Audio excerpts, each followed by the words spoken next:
Антонио Милушевски е денешен гостин во студијата на Нетпрес, поранешен министар за надворешни работи, собраниски пратеник и по трети пат носител на листата во петата изборна единица. Добар ден. Добар ден, благодарам за поканата. Функцијата министар за надворешни работи ја извршувате од 2009 до 2011 година. Од 2006 до 2011 година, 2009 година председател на земјата Бранко Црвенковски. Тогаш негов близок соработник е Стево Пендаровски. Тој воедно е опозицијски председателски кандидат за престојните председателски избори. Кажете ми, какви се вашите искуства со Стево Пендаровски? Па со господинот Пендаровски се познаваме уште од 2001 година, кога јас бев портпарол на владата, тој беше портпарол на Министерството за внатрешни работи, а Ѓорѓи Трендафилов беше портпарол на Министерството за одбрана и тогаш настапувавме пред јавноста во таа кризна година.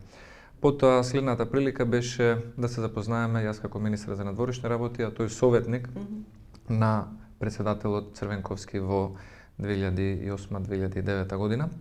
Моите искуства се дека тој му беше на Бранко Црвенковски многу близок и многу важен човек.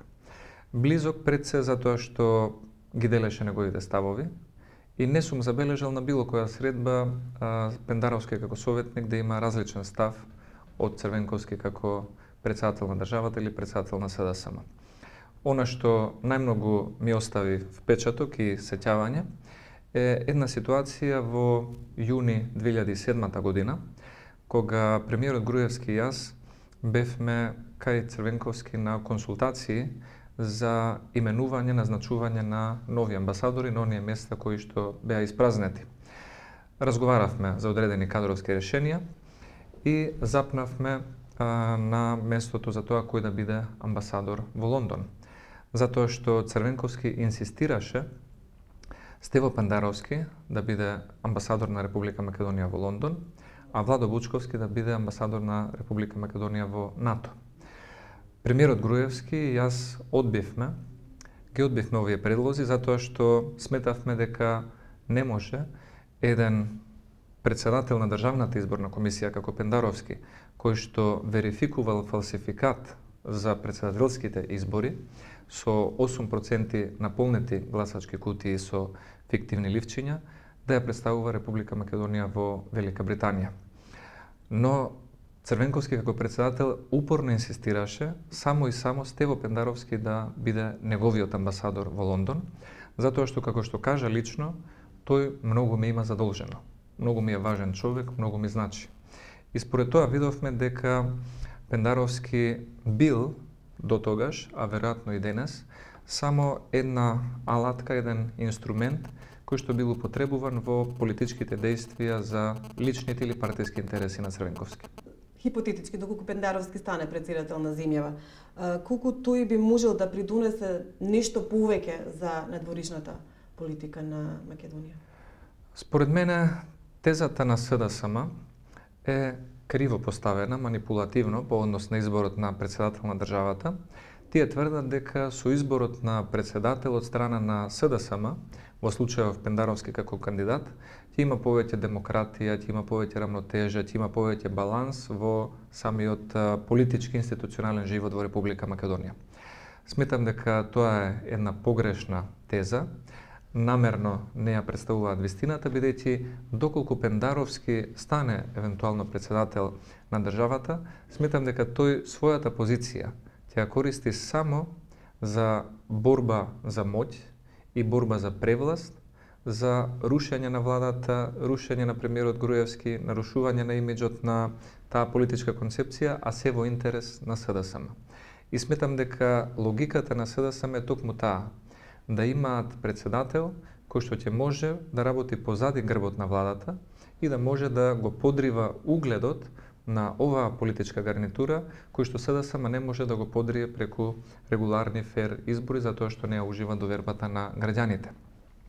Втората теза која што СДСМ исто манипулативно ја пласира е дека ако имате премиер и председател кои што добро соработуваат и се согласуваат, и немаат проблеми околу законски решенија, проекти или курсот на државата, дека тоа не е демократски, дека тоа не е добро, дека некој некому е послушник, дека страда демократијата или дека е ускратена институционалната или политичка рамнотежа во државата.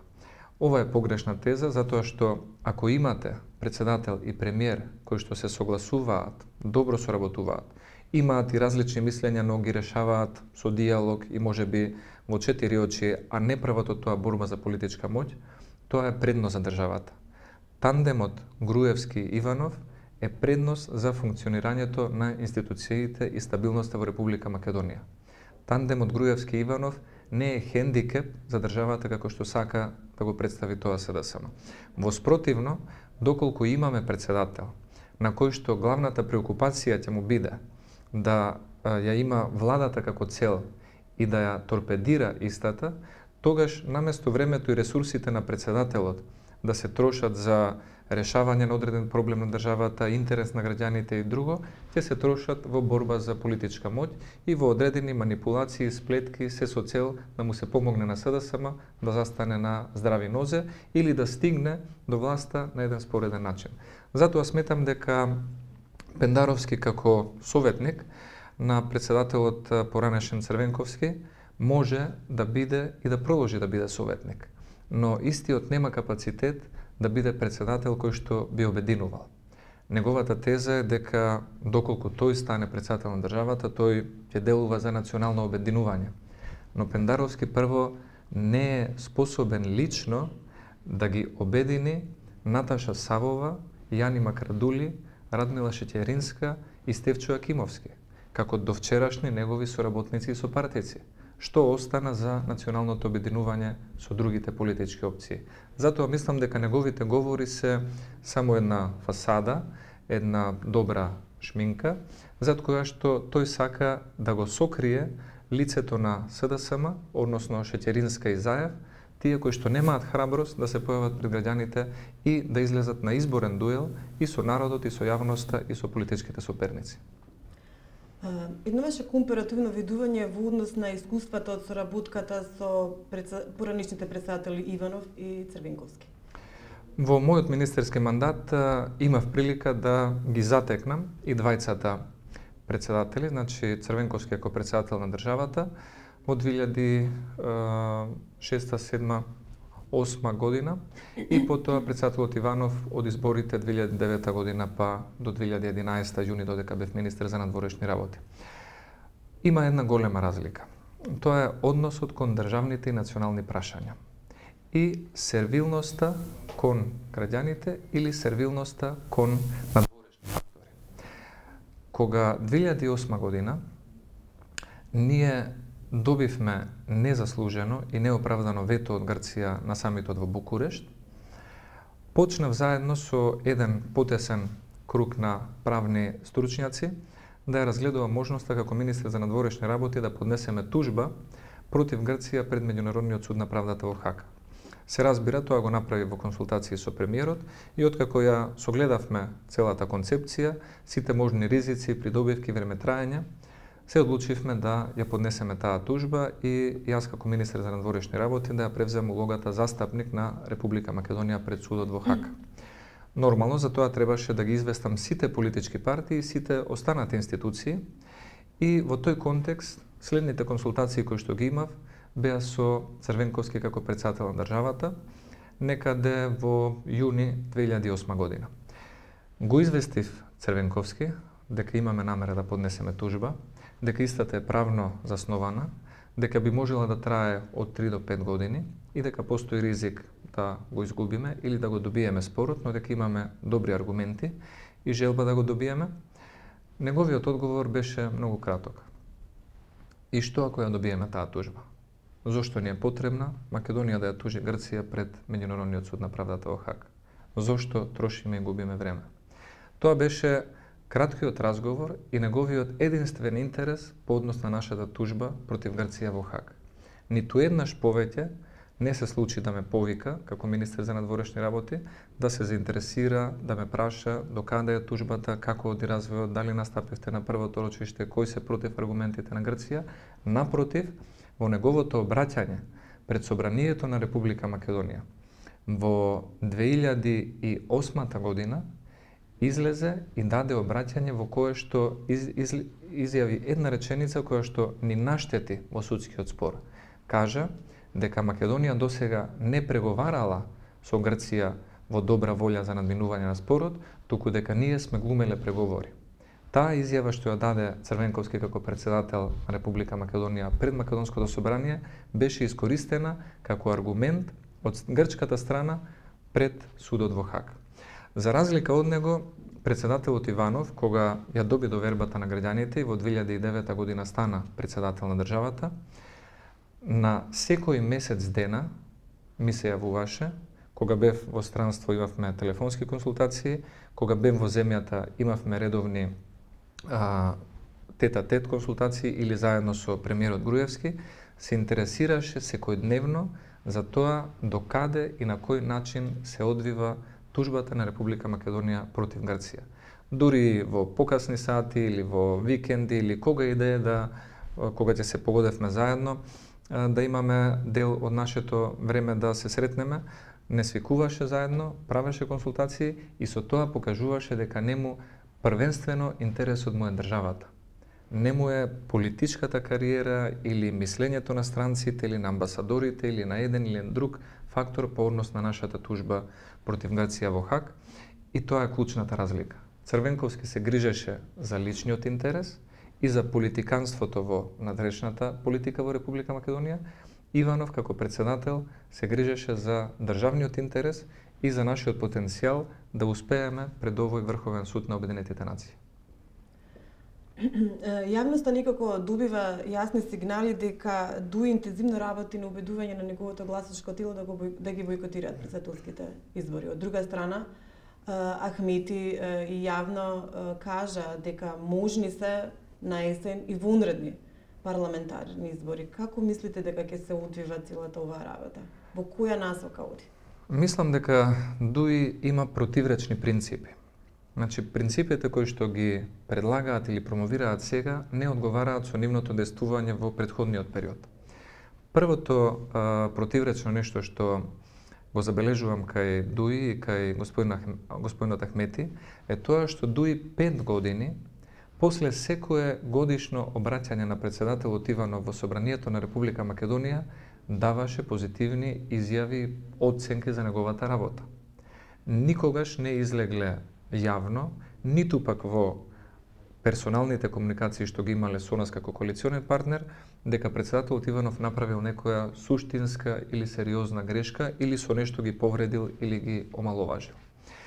Од друга страна, токму Ахмети, по однос на квадрилатералните средби на председателите на Македонија, Албанија, Црна Гора и Косово, упати писмо до председателот Иванов во кое што го нарекува лидер, визионер, човек кој што има концепт и визија за еднината на регионот во евроатлантското семејство.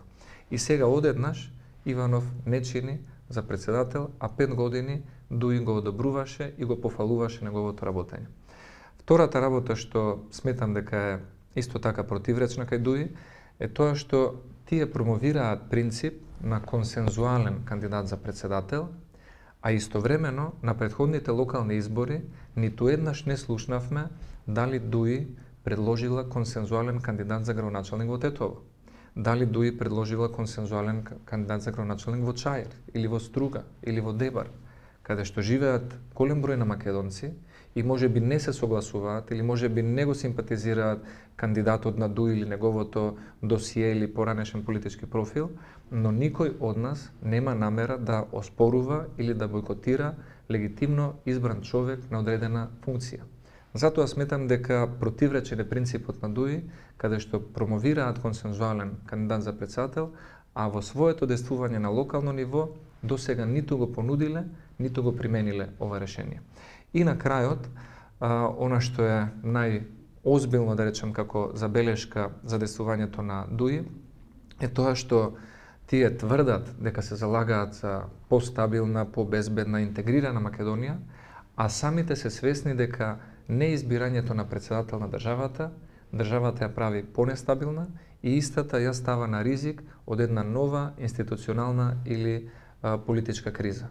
Така што овие три противречности кои што дуи ги промовира, не соодветствуваат со интересите на граѓанинот албанец, граѓанинот македонец, граѓанинот турчин, србин или од која да е друга националност, кој што сака стабилна држава, стабилни институции и тие институции меѓу себе да соработуваат.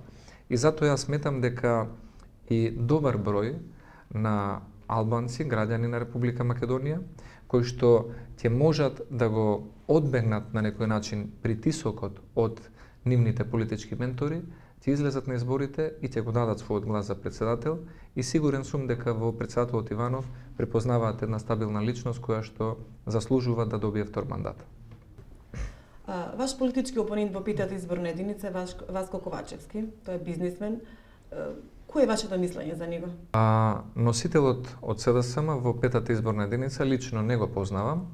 За него слушнав прв пат преку медиумите, кога во битолскиот огранок на СДСМ имаше разидувања за тоа кој да биде кандидат за градоначалник на претходните локални избори.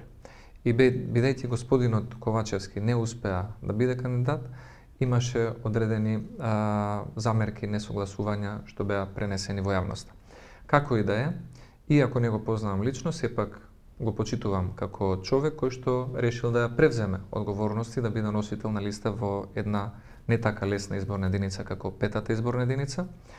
Она што може да биде кажано како констатација и која што не е негова одговорност е што за жал луѓето од раководството на СДСМ, тие кои што сакаат да бидат утре владини представници, тие кои што сакаат да бидат премиери, вице-премиери, министри, извршна власт, не ја превзеде одговорноста тие да бидат носители на листи.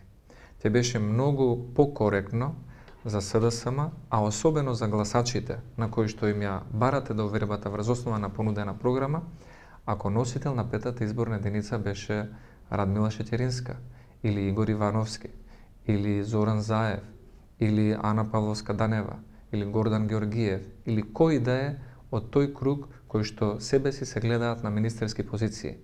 Но очигледно е дека во петата изборна единица, таму каде што се сместени гласачите на општината Кичево и на општината Струга, и таму каде што се уште одекнува ехото на зборовите на Радмила Шеќеринска дека некои прашања не заслужуваат одговор, а луѓето знаат дека судбината им беше прекроена токму заради политичките интереси на Црвенковски и токму заради Стево Пендаровски како председател на Државната изборна комисија, кој што го верификуваше со свој подпис и печат поделбата на општините и, да речам, неприродното окрупнување на Струга и Кичево како општини. И веројатно затоа СДСМ го знае овој свој хендикеп и му дадоа можност на господинот Ковачевски да биде носител на изборната единица број 5. Јас пожелувам да имаме фер плей. Претходните два пати против кандидат од другата страна од СДСМ беше Јани Макрадули и сметам дека и овој пат ќе имаме прилика да ги одмериме силите преку еден културен однос, добро ниво на политичка комуникација, представување пред граѓаните, конкретна програма и направени дела и авторитет кој што стои зад нас како политичари. А во однос на петата изборна единица, според статистика на ДКВ, јас ова сега ќе го прочитам, за предвремените парламентарни избори во 2011 година. Значи, според ДИК, ВМРО ДПМН усвои 70.019 гласови, тоа е околу 38,65%, а СДСМ околу 64.984 гласови, односно околу 35,8%. Што покажуваат сегашните истражувања во однос на ова? Сегашните истражувања покажуваат дека ВМРО ДПМН има предност. Значителна предност во секоја изборна единица, исто така и во изборната единица број 5. И тоа не е само заради изборни активности во кампања, туку затоа што представниците на ВМРО ДПМН, премиерот, министрите, замениците, директорите, пратениците, локалните градоначалници, управители и сите други биле во цел овој период од изминати 4, 5, 6, 7 или 8 години присутни на теренот. И во Битола, и во Крушево, и во Кичево, и во Струга, и во Охрид, и во тешки, и во добри времења, и кога сме имали успеси, и кога не сме успеале да зацртаме одредени цели. И затоа ценам дека нашата предност ќе биде верификувана со довербата на граѓаните. Очекувам да имаме сериозна политичка борба, затоа што опозицијата е на некои начини нервозна, бидејќи 8 години не успева да дојде до изборна победа, но сепак главниот суд ќе го имаат граѓаните и јас сметам дека со нивната доверба ВМРО-ДПМН по 4-ти пат ќе успее во 5-та изборна единица да ја добие довербата да го представува народот во Македонското собрание и со тоа во македонската влада. Уште еднаш да се навратиме на времето кога бевте министар за надворешни работи. Може ли вака генерално да ни кажете што сметате дека е ваше најголемо достигнување или пак ваш најголем неуспех? Па, најголемо достигнување според мене, благодарение на тимот со кој што се работував, благодарение на поддршката што ја имав од премиерот Груевски и председателот Иванов, беше нашето успешно представување пред Меѓународниот суд на правдата во Хаг, каде што како застапник на Република Македонија пред оваа институција јас ја имав и обврската, но и честа да се избориме за една меѓународна и историска правда за нас. Секаде досега, на секоја меѓународна маса во историјата кога се разговарало за Република Македонија, некој друг ни ја кроел судбината и ние сме биле соочувани со помали или поголеми порази. Ова беше првиот пат каде наместо аргументот на силата кој што го користеше Грција, да победи силата на аргументите на Република Македонија. Тоа го ценам како и мој, но сепак и председдржавен и национален успех во нашата надворешна политика. Визната либерализација би ја набројал како едно постигнување кое што има позитивен ефект. Изборот на председател на 62-то Генерално собрание на Обединетите нации сепак беше за нас признание како помлада земја членка на Обединетите нации и председавањето со Советот на Европа под насловот Македонско председателство. Тоа беше една, би рекол, не само обврска како земја која што се докажува пред овој ценет форум, но истовремено и можност да ја промовираме Македонија со својот национален и културен код. Она што можам да го спомнам како одреден неуспех и тоа што не го постигнавме зацртаното како цел е зајакната јавна дипломатија. Имавме и желба и концепт да го промовираме посилно тој дел од дипломатијата, односно Македонија да може да се брендира и не само по дипломатските канали, туку и по јавните форуми пред меѓународните очи, меѓународната јавност, но заради премногу други динамики, одредени препреки кои што ги имавме и мора да се каже заради скромните кадровски и финансиски ресурси, сметам дека во овој дел не ги постигнавме зацртаните цели, но сепак пожелувам сегашното раководство во Министерството за надворешни работи и тимот кој што ја ужива поддршката и довербата за да ја води оваа важна институција, ќе успее да ја стигне и оваа цел. Јас ви благодарам на разговорот. Ви посакувам професионални и како лични успеси понатаму. Благодарам за поканата.